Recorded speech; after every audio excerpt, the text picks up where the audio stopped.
Halo teman-teman, gimana kabarnya? Sedih banget pasti, khususnya bagi kalian yang ngidolain Coach Shin, sama kayak Mimin. Namun meski Coach Shin harus pergi, sepak bola Indonesia harus tetap berlanjut bukan? Dan untuk itu kursi pelatih timnas harus kembali diisi.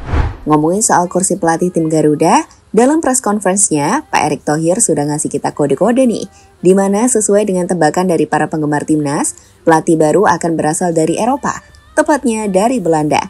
Lantas siapakah sosok pelatih baru yang rencananya akan diumumkan pada tanggal 12 Januari nanti? Kita akan ulas termasuk pengalamannya, strategi dan kecocokannya di tubuh tim Garuda. Dan inilah ulasan selengkapnya. Pak Marji sudah ketemu Coach Sintayong tadi pagi. Dan Coach Sintayong sudah menerima ya surat menyuratnya. Nanti tentu ada proses yang berikutnya mengenai hubungan kita yang sudah berakhir. Dan saya mengucapkan sekali lagi terima kasih. Dan kami sudah mendapatkan calonnya.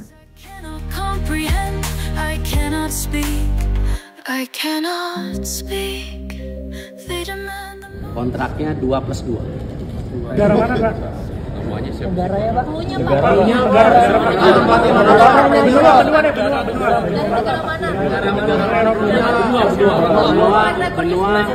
Benuanya Eropa. Negaranya? Sudah pernah melatih timnas belum, Pak? Negaranya Belanda. Sudah pernah melatih timnas belum, Pak? Pernah. Rekornya bagus. Pernah ke MU nggak, Pak? Pernah mati MU, Pak? Pernah ke MU nggak, Pak? Yap, itulah kode yang disampaikan oleh Erick Thohir soal siapakah calon pelatih timnas Indonesia selanjutnya.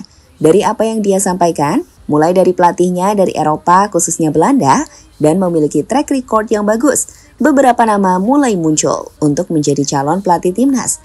Pertama tentu ada Louis van Gaal. Namun dengan usianya yang sudah ada di angka 73 tahun dan penyakit yang tengah ia derita saat ini, Mimin pikir Van Gaal bukanlah opsi nomor 1 yang akan melatih timnas. Apalagi menurut Bung Harpa, Van Gaal ini baru akan ditemui PSSI Februari, sedangkan pelatih timnas Indonesia saat ini udah akan dikenalkan pada tanggal 12 Januari. Artinya jelas bukan Van Gaal. Lantas siapa calonnya kalau bukan Van Gaal? Di sini Mimin hampir yakin jika sosok tersebut adalah Patrick Kluivert. Pertama, Patrick ini dari Belanda. Dan yang kedua, Patrick Kluivert juga sedang free, usai dirinya berhenti sebagai pelatih tim asal Turki.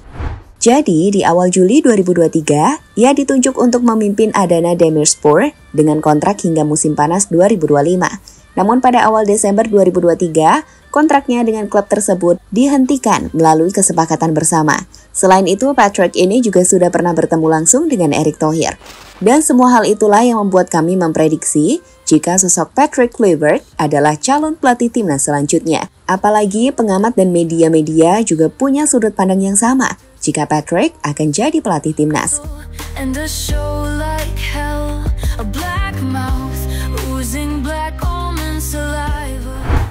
Bicara soal Patrick Kluivert, pertanyaannya sekarang adalah siapakah sosok tersebut dan seperti apa pengalamannya sebagai pelatih? Akankah ia cocok dengan timnas dan mampu membawa Indonesia ke Piala Dunia? Jadi, Patrick Kluivert merupakan pria 48 tahun yang lahir pada 1 Juli 1976 di Amsterdam, Belanda. Sebagai pemain sepak bola, dirinya adalah salah satu penyerang paling berbakat yang pernah dimiliki Belanda. Kluivert memulai karir profesionalnya bersama Ajax Amsterdam pada tahun 1994. Pada usia 18 tahun, ia mencetak gol penentu kemenangan di final Liga Champions UFA 1995 melawan AC Milan, yang membuat dirinya disebut sebagai salah satu wonderkid terbaik di masa itu. Setelah sukses bersama Ajax, Kluivert bergabung dengan AC Milan pada musim 97-98. Namun masa baktinya di Italia tidak berlangsung lama, karena ia segera pindah ke FC Barcelona pada tahun 1998. Di Barcelona, Kluivert mencapai puncak karirnya. Dirinya mencetak 124 gol dalam 249 penampilan dan membentuk duet mematikan bersama Rivaldo. Di level internasional, Kluivert menjadi andalan tim nasional Belanda dengan mencetak 40 gol dalam 79 penampilan.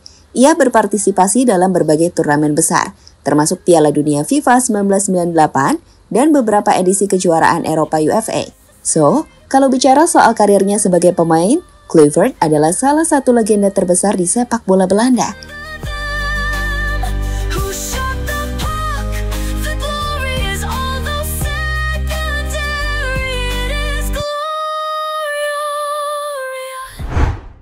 Sekarang gimana dengan karirnya sebagai pelatih?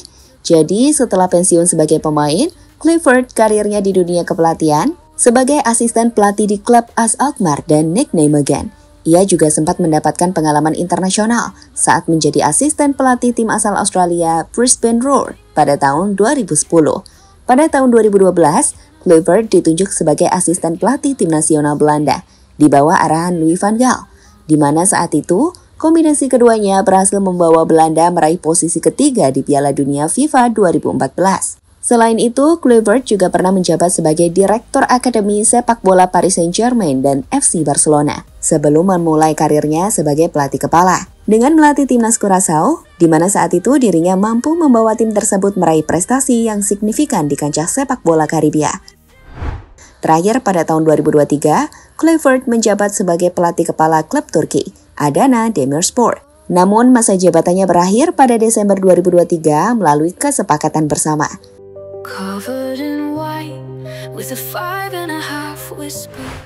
Melihat pengalamannya sebagai pemain yang kemudian berlanjut sebagai pelatih, tentu secara umum kami katakan bahwa keputusan Erick Thohir jika memilih Patrick Clifford akan jadi keputusan yang tepat dan bagus. Kenapa? Gaya kepelatihan. Sebagai pelatih, Patrick Clifford ini dikenal dengan filosofis yang mengadopsi permainan menyerang yang menekankan penguasaan bola dan pergerakan cepat.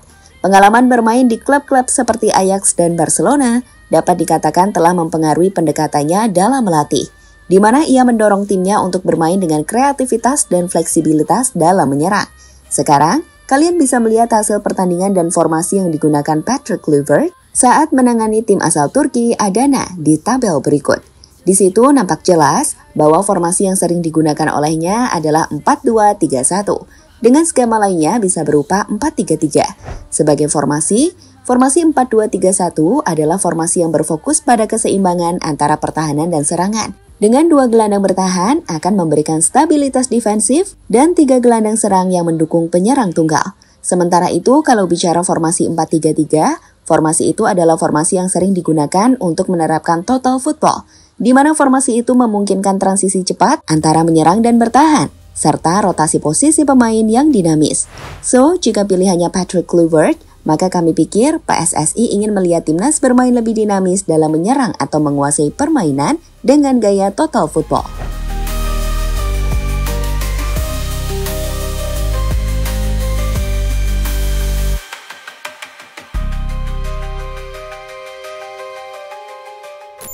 Apakah Patrick Clifford akan cocok melatih timnas Indonesia? Sosok Patrick Clifford dianggap sebagai kandidat yang cocok untuk posisi pelatih timnas Indonesia karena beberapa alasan. Pertama adalah kedekatan historis. Jadi dengan banyaknya pemain keturunan Belanda di timnas Indonesia seperti Mas Hilgers, Cavendish, Tom Haaien, Ragnar hingga Pas dan Verdonk, menggunakan pelatih asal Belanda adalah cara yang masuk akal untuk membuat para pemain jadi lebih mudah berkomunikasi. Clifford memiliki hubungan historis yang bisa memperkuat sinergi antara pelatih dan pemain, dan pengalamannya di sepak bola Belanda dapat membantunya dalam memahami dan memaksimalkan potensi para pemain keturunan Belanda di timnas Indonesia. Kedua, pengalaman internasional. Seperti kita tahu, Clifford memiliki rekam jejak yang solid di kancah sepak bola internasional. Ia pernah melatih tim nasional Curaçao dan menjadi asisten pelatih tim nasional Belanda selama Piala Dunia 2014, di mana Belanda berhasil mencapai posisi ketiga. So, artinya ngelatih timnas bukanlah hal yang baru, dan ia tahu benar jika tekanan ngelatih sebuah timnas akan sangat besar, apalagi timnas Indonesia. Melihat beberapa aspek tadi itulah, menurut Mimin, filosofi permainan menyerang yang menekankan penguasaan bola dan fleksibilitas posisi akan jadi eksperimen yang menarik.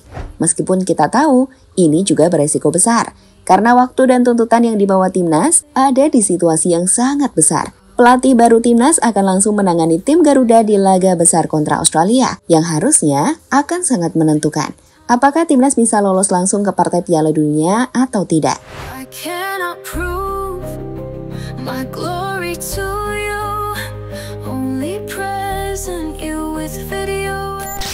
Di sisi lain, jika bukan Patrick Clifford, lantas siapa opsi lainnya?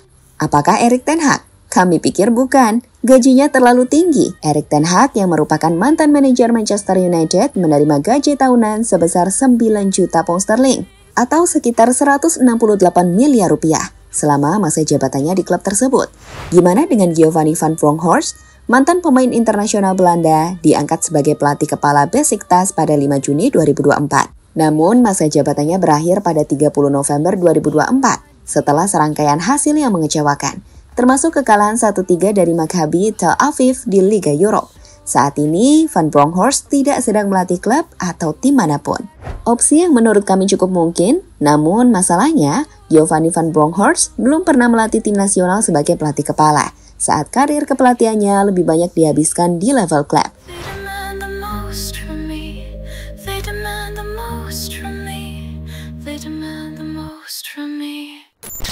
Ya, jadi kita tunggu saja informasi lebih lengkapnya dari PSSI yang akan disampaikan pada tanggal 12 Januari nanti. Terlepas dari pelatih baru, Mimin sekali lagi ingin bilang, makasih untuk Coach Shin yang sudah membantu Indonesia bangkit dari masa kelam sepak bola. Semoga timnas semakin baik.